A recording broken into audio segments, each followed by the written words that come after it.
ladies and gentlemen, my name is Kevin Jackwitz. This is the Kaged Review, and this is a review for WWE SmackDown. It was for November 20th, 2018. And to be very honest, there wasn't a lot of note to this show. There were a couple of things, but as a whole, not really too much. You start out with Charlotte Flair. She's doing a promo after beating Ronda Rousey's ass at Survivor Series. Paige comes out, congratulates her on what she did to Rousey, but said you can't put your hands on 5 referees and not get punished, so I'm fining you $100,000.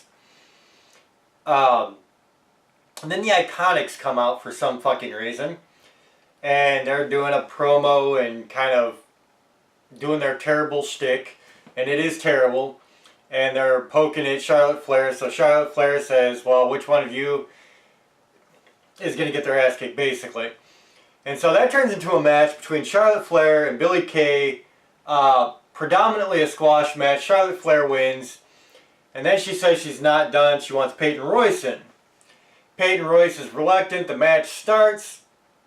Doesn't get too far into it before Billie Kay interferes, gets disqualified, so Charlotte Flair gets the win. The Iconics start what's supposed to be a beatdown on Charlotte Flair. Charlotte Flair eventually turns the tide, spears both of them, and then does another all-out ass-whooping outside the ring with both of the Iconics. Making Charlotte Flair look strong, making Charlotte Flair really establish her new character. So, kind of cool. I liked it. I like that Charlotte Flair's turning heel again. She does very good with heel. The promo that she did was really good. So yeah, dude, I like the direction there. Then you get a Rey Mysterio iPhone promo talking about Randy Orton and what he's done to Rey Mysterio in the last couple of weeks. Talking about how dangerous Randy Orton is and his new persona. Not much of consequence there. Then you get Miz TV with Shane McMahon. This was just weird all the way around, honestly. It was maybe meant to be funny, maybe meant to be something else. I don't know. I really don't care. Miz TV, Miz is interviewing Shane McMahon, talking up Shane McMahon being the best in the world, talking up everybody's effort at Survivor Series, and then pulls out 2 guys, the Bryan brothers, Wayne and Dane, and both of them together probably weighed 200 pounds.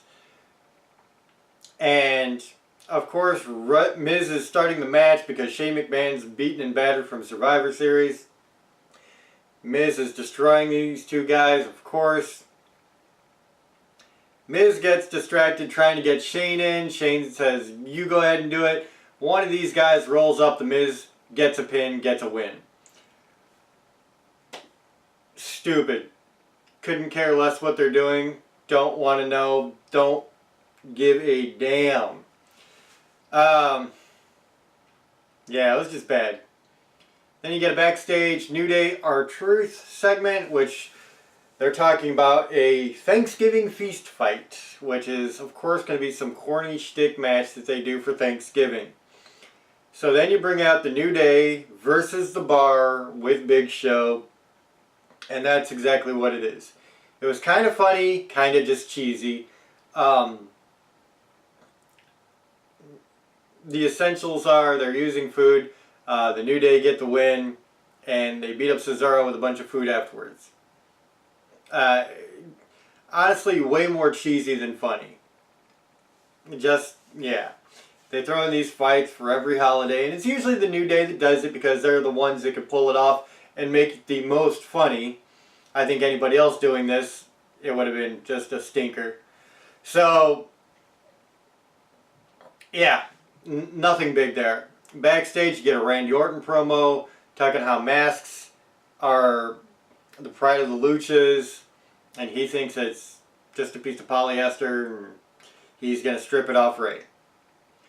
Randy Orton at his heels gimmick, and Randy Orton does good with his heel gimmick, he really does.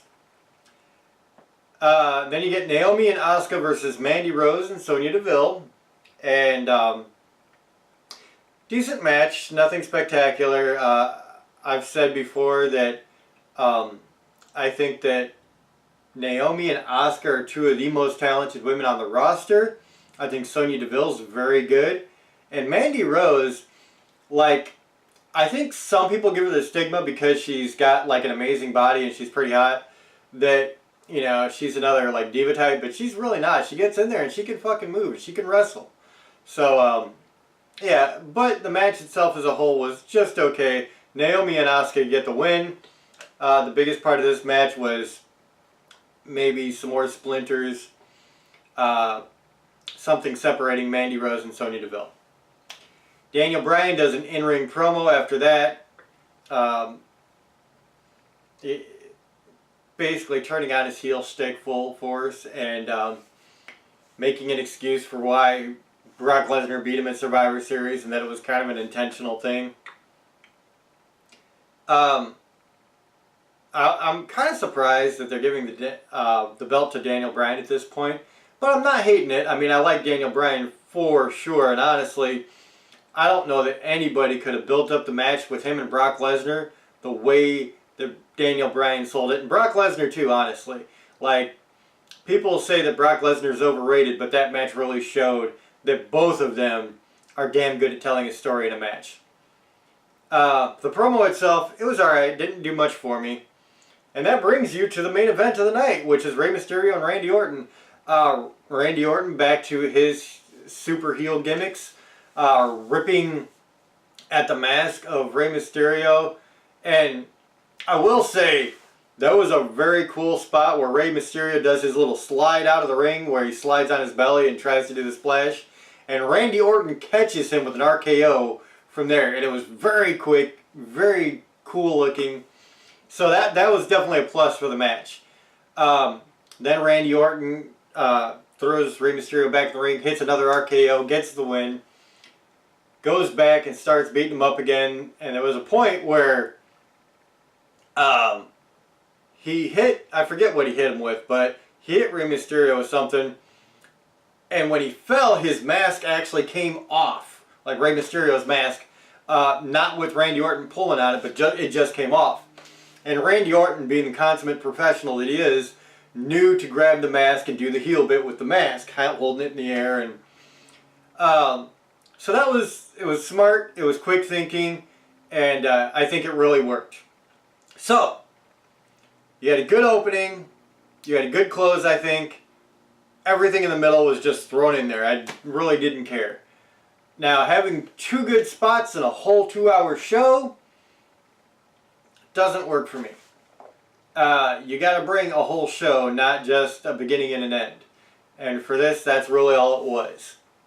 So, I think I have to give this a pretty low score, even though I really did like the opening and I really did like the ending. I think I'm going to give it a 3 out of 10 because nothing else was of interest. Nothing. So, that's where I'm at with it. I know it's kind of harsh, but you know me, man. I got to call it like I see it. So, 3 out of 10. I don't think it deserves much more than that. And the highlight really to me was Rey Mysterio and Randy Orton. Randy Orton being smart enough to utilize things when it probably was not planned. That's why I like him. So ladies and gentlemen, if you enjoyed this, hit the like button, subscribe, and share. My name is Kevin Jackowitz. Kaged Nation, out.